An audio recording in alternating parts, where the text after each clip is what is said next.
ठाकुर के शिष्यों की जननी। माताजी में स्नेह वात्सल्य और मातृभाव का विशेष विकास उनके दक्षिणेश्वर में रहते हुए ही हुआ था। हृदय ठाकुर की सेवा करते थे। देवयोग से उन्हें दक्षिणेश्वर छोड़कर चले जाना पड़ा। उसके बाद से ही ठाकुर की देखभाल का भार मानो साक्षात माँ काली ने ही माताजी के रूप में ले लिया। ठाकुर तब सदैव ऊंची भाव अवस्था में रहते।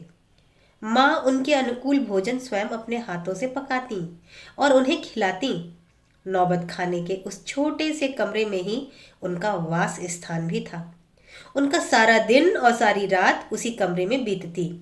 धीरे धीरे जब ठाकुर के पास महिला और युवक भक्त आने लगे तो माँ को केवल ठाकुर के ही नहीं बल्कि इन भक्तों में से अनेकों के भोजन की भी व्यवस्था करनी पड़ती। वे तब उन सब की भी माँ थीं। कभी कभी युवक भक्तों को कोई विशेष चीज खानी होती अथवा वे कोई प्रिय चीज अधिक मात्रा में खा लेते और ठाकुर इस संबंध में माँ से कुछ कहते तो उन्हें मात्र हृदय के उद्गार सुन चुप वापस लौट जाना पड़ता। तभी से वे श्री रामकृष्ण संतानों की माँ थीं।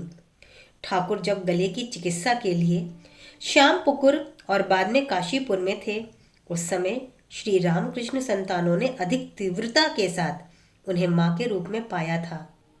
श्री रामकृष्ण की महासमाधि के पश्चात वे संघ जननी हो गईं। देखा गया कि परिवाजक स्वामी ब्रह्मानंद माँ के लिए व्यग्र हो रहे हैं।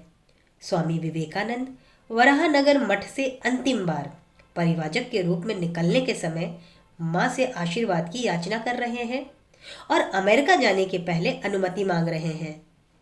विश्व विजयी होकर भारत लौटने के बाद जब स्वामी विवेकानंद माँ के चरणों में प्रणाम करने के लिए गए, बात उसी समय की है। छोटी मामी के मुंह से वह सुनी है। चेहरा राजा के समान था। ननद जी के पैरों पर लंबा पड़ गया, हाथ जोड़कर बोला, माँ साहब के लड़कों को घोड़ा बनाया है तुम्हारी कृपा से।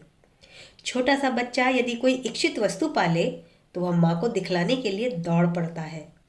माँ यदि उसे अच्छा कह दे तो उसके आनंद की कोई सीमा नहीं रहती। स्वामी विवेकानंद ने जब पश्चिम से लाए अपने श्रेष्ठ रत्न को, अपनी मानस कन्या भगनी निवेदिता को माँ के चरणों में उपहार स्वरूप प्रदान किया तो माँ ने उसे अत्यंत स्नेहपूर्वक स्वीकार किया, उसे बड़ा प्यार किया, अपने समीप रखा। स्वामी जी के हर्ष का ठिकाना न रहा। उस समय के कट्टर हिंदू समाज के बीच रहने वाली, पुरानी प्रथाओं को मानकर चलने वाली, सबको सभी प्रकार से संतोष देने के प्रयत्न में रत रहने वाली और किसी के मन को किसी भी प्रकार की पीड़ा देने में अनिच्छुक माँ के लिए निवेदिता को अपने घर में स्थान देकर सामाजिक प्रथा के पूरी तरह विरोध में आचरण करना कैसे संभव हुआ, यह सोचकर आश्चर्य से अभिभूत हो जाना पड़ता है। परम विदुषी, महामनस्विनी, पश्चिमी शिक्षा और सभ्यता में पली, आधुनिक जगत के सभी विषयों पर अधिकार रखने वाली मिस नोबेल गांव के वातावरण में पली इस अनपढ़ सरल नारी के स्नेह पाश में कैसे बंध गई और किस प्रकार उनसे प्रभावित हो उन्हें देवी समझते हुए भक्ति विश्वासपूर्वक उनके प्रति अपने को समर्पित कर दिया, यह उन्होंने स्वयं अपनी लेखनी से लिखा है। और माँ का भी अपनी इस परम भक्ति मती कन्या खोकी या लल्ली के प्रति कैसा खिंचाव था, वह उन्होंने स्वयं ही व्यक्त किया है। हमें भी उसका थोड़ा बहुत अंश देखने का सुअवसर प्राप्त हुआ था। भगनी निवेदिता के समान और भी बहुत से विदेशी नर नारियों को पुत्र और कन्या की भांति माँ की स्नेहमयी गोद में स्थान पाने का और माता के स्नेह का आस्वादन करते हुए चिर शांति और परमानंद के अधिकारी होने का सौभाग्य मिला था। उनमें से कई लोगों ने स्वयं लीलामयी की उस अपूर्व लीला की बात लोगों को बतलाई थी।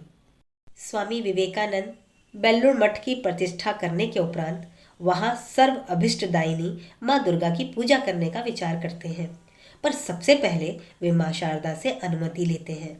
इन सब भवनों, मठ और आश्रम की वे ही तो स्वामिनी है, अतः उन्हीं के नाम दुर्गा पूजा का संकल्प होता है। माँ स्वयं पुजारी और तंत्र साधक को यथोचित दक्षिणा दे संतोष प्रदान करती हैं और इस प्रकार पूजा और यज्ञ का कार्य पूर्ण करती हैं। हृदय से आकुल प्रार्थना करती हैं, माँ दुर्गा की कृपा से बच्चों का सब प्रकार से कल्याण हो, वे सुखी हों और शांति पाएं। जीवित दुर्गा के शरणागत हो, उनकी स्नेहमयी मोक्षदात्री मूर्ति के चरणों का आश्रय ले। स्वामी जी मठ में उन्हीं की अभ्युदय प्रदान करने वाली मूर्ति 10 भुजा दुर्गा की पूजा परिवर्तित करते हैं। इस दुर्गा पूजा के प्रसंग में माँ की एक और शुभ प्रेरणा की बात स्मरण हो आती है। दुर्गा पूजा में बलि का विधान है। बंगाल में इस अवसर पर बकरे की बलि का विशेष प्रचलन है। किसी ने ऐसा नहीं सुना कि माँ बलि की पूर्णतः विरोधी हैं।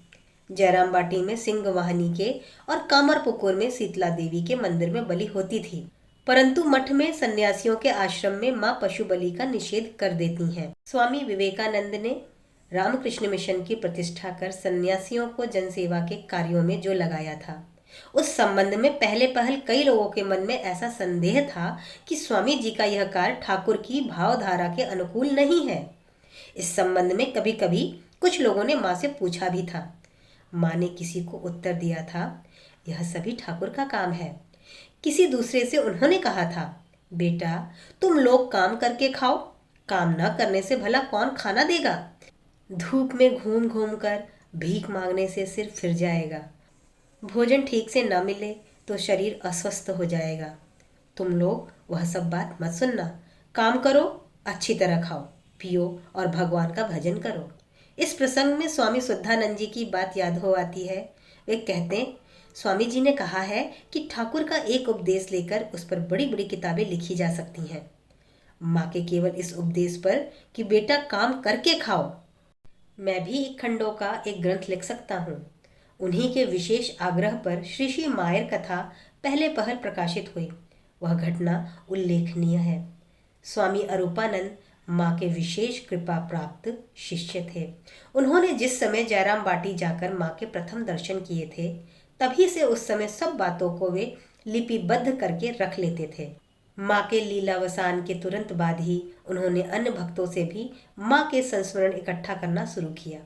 श्रीमती सरयूबाला की ध्यान देनिकी में जो श्री श्री मायर कथा का प्रथम अंश बनी, वह बड़ा सुंदर विवरण पाकर वे और भी आनंद और उत्साह के साथ इस संबंध में विशेष प्रयत्न करने लगे। धीरे धीरे बहुत सी सामग्री इकट्ठा हो गई, पर अरूपानंद जी को वह सब प्रकाशित करने का साहस नहीं हुआ। इसके बाद लगभग 2 वर्ष बाद स्वामी शुद्धानंद जी काशी गए और वहाँ कुछ दिन रहे। उस समय उन्होंने यह सामग्री पढ़कर वे पुलकित हो उठे।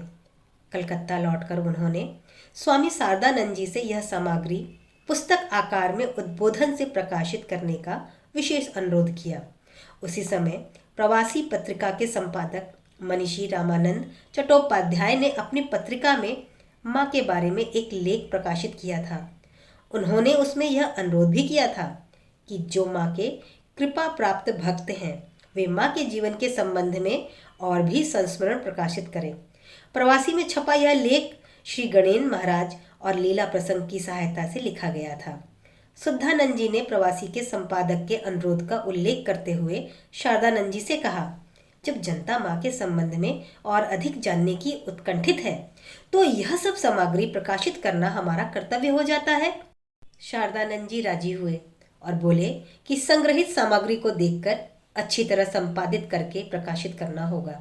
यह तय हुआ कि वे और शुद्धानंद जी दोनों एक साथ बैठकर पहले सब सुनेंगे और फिर वह सामग्री पुस्तक आकार में प्रकाशित होगी।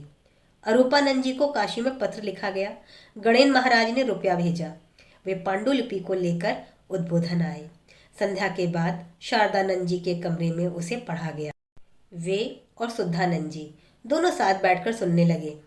अन्य दूसरों को भी सुनने पढ़ने का सौभाग्य मिला था और जब वह सब सामग्री पुस्तक आकार में प्रकाशित हुई, तो भक्तों और सर्वसाधारण पाठकों का हृदय आनंद से भर गया।